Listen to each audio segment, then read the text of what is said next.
الله الله الله.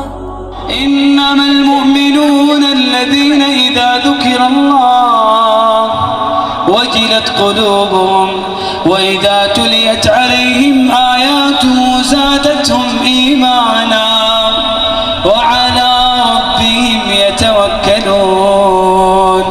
الذين يقيمون الصلاة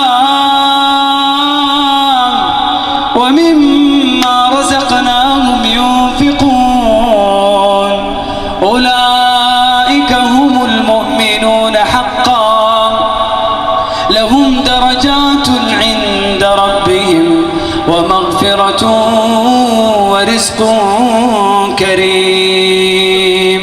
الله عز وجل يقول إن الذين آمنوا وعملوا الصالحات لهم جنات النعيم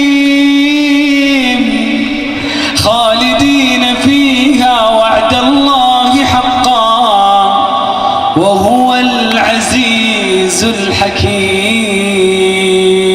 تبارك الذي نزل الفرقان على عبده ليكون للعالمين نذيرا.